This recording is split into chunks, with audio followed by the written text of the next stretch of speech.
सारे जहां से अच्छा हिंदुस्तान हमारा लिखकर मोहम्मद इकबाल ने पाकिस्तान की मांग क्यों की।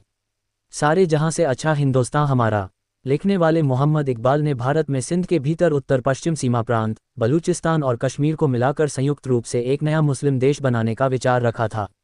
इसी से मुसलमानों के लिए अलग देश की मांग शुरू हुई और पाकिस्तान की परिकल्पना सामने आई।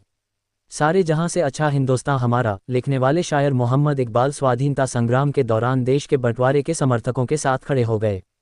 इस्लाम को सभी धार्मिक अनुभवों का निचोड़ मानने वाले इकबाल का मानना था कि इस्लाम वास्तव में कर्मवीरता का सिद्धांत है जो जीवन को उद्देश्य देता है। हालांकि इकबाल को देश का बंटवारा देखना नसीब नहीं हुआ और 21 अप्रैल 1938 को उनका निधन हो गया था। पुण्यतिथि पर आइए जान लेते हैं मोहम्मद इकबाल के किस्से। भारत पर अंग्रेजों के शासनकाल में मोहम्मद इकबाल का जन्म नवंबर 1877 को पंजाब के सियालकोट में हुआ था जो अब पाकिस्तान में है। इनके पिता शेख नूर मोहम्मद पेशे से दर्जी थे। उनको औपचारिक शिक्षा तो नहीं मिली थी पर स्वभाव से बहुत ही धार्मिक इंसान थे। मोहम्मद इकबाल की मां का नाम इमाम बीबी था। वह एक विनम्र स्वभाव की महिला थीं और हमेशा गरीबों और अपने पड़ोसियों की मदद करती रहती थीं। उनकी समस्याओं के समाधान के लिए भी हमेशा आगे रहती थीं। मोहम्मद इकबाल की मां की निधन उनके जन्मदिन यानी 9 नवंबर को साल 1914 ईस्वी में सियालकोट में हो गया। मोहम्मद इकबाल की शुरुआत पढ़ाई सियालकोट के स्कूल कॉलेज में हुई। इसके बाद उच्च शिक्षा के लिए लाहौर यूनिवर्सिटी पहुंचे। वहां अरबी और दर्शन शास्त्र में स्नातक किया।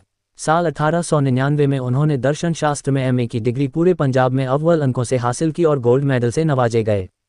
इसके बाद वह लाहौर के ओरिएंटल कॉलेज में रीडर अपॉइंट किए गए। इसके अगले कुछ सालों में वह एक अच्छे शायर के रूप में जाने जाने लगे। साल 1905 में वह आगे की पढ़ाई के लिए यूरोप चले गए। पहले उन्होंने ब्रिटेन के कैम्ब्रिज में अध्ययन किया, फिर जर्मनी के म्यूनिख से डॉक्टरेट किया। साल 1907-08 में वह यूनिवर्सिटी ऑफ लंदन में अरबी के प्रोफेसर रहे। इसके साथ ही वह कानून की पढ़ाई भी करते रहे। साल 1908 में वकालत के लिए लाहौर लौट आए।